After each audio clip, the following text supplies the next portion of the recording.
Guys, ഇന്ന് നമുക്കൊരു അടിപൊളി വടുകപ്പുളി അച്ചാർ ഉണ്ടാക്കാം. അതിനായിട്ട് ഞാനിവിടെ ഒരു വടുകപ്പുളി എടുത്തിട്ടുണ്ട്. വടുകപ്പുളി തൊലി കളഞ്ഞ് ചെറുതായി അരിഞ്ഞ് വെച്ചതാണത്.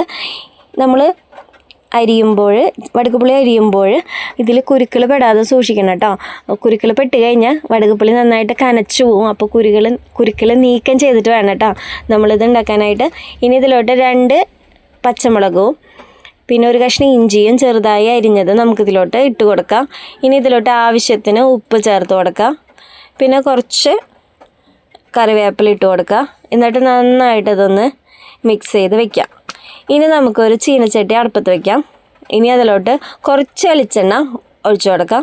ഇനി ഇതിലോട്ട് 1 ടേബിൾ സ്പൂൺ മുളക് പൊടിയും 1/4 ടീസ്പൂൺ മഞ്ഞൾപ്പൊടിയും ഇട്ടിട്ട് ഒന്ന് ചൂടാക്കി എടുക്കണം.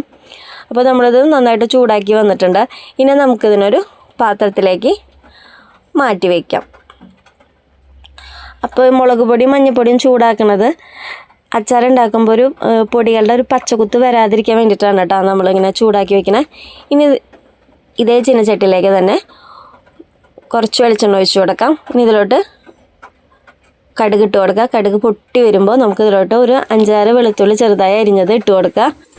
ഇനി ഇതിലേക്ക് വറുത്ത് പൊടിച്ച് വെച്ച ഉലുവയും കായവും 1/2 ടീസ്പൂൺ ഇട്ട് കൊടുക്കാം കേട്ടോ. ഇനി നമ്മൾ നേരത്തെ ചൂടാക്കി വെച്ച മുളക് പൊടി മഞ്ഞൾപ്പൊടി ഇതിലോട്ട് ചേർത്ത് കൊടുക്കുക. എന്നിട്ട് നന്നായിട്ടൊന്ന് ഇളക്കി കൊടുക്കുക. ഇനി നമുക്ക് തീ ഓഫ് ചെയ്യാം കേട്ടോ. ഇനി നമുക്കിത് നമ്മുടെ വടുകപ്പുളിയിലേക്ക് ചേർത്ത് കൊടുക്കുക. ഇനി ഇത് നന്നായിട്ട് ഇതൊന്ന് മിക്സ് ചെയ്ത് വെക്കാം. ഇപ്പം നമ്മളിവിടെ നന്നായിട്ട് മിക്സ് ചെയ്ത് വെച്ചിട്ടുണ്ട്. ഇനി ഇതിലോട്ട് 2 ടീസ്പൂൺ ചെറുനാരങ്ങയുടെ നീര് ഒഴിച്ചു കൊടുക്കുക.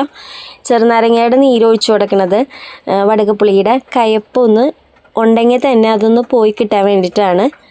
അപ്പോൾ ചെറുനാരങ്ങയുടെ നീര് ഒഴിച്ചു കൊടുക്കുമ്പോൾ ഒരു പ്രത്യേക ടേസ്റ്റ് തന്നെയാണ് കേട്ടോ. ഇനി നമുക്കിതിലോട്ട് 2 ടേബിൾ സ്പൂൺ വിനാഗിരി ഒഴിച്ചു കൊടുക്കാം. വിനാഗിരി ഒഴിച്ചു കൊടുത്തതിന് ശേഷം വീണ്ടും ഒന്ന് മിക്സ് ചെയ്യാം.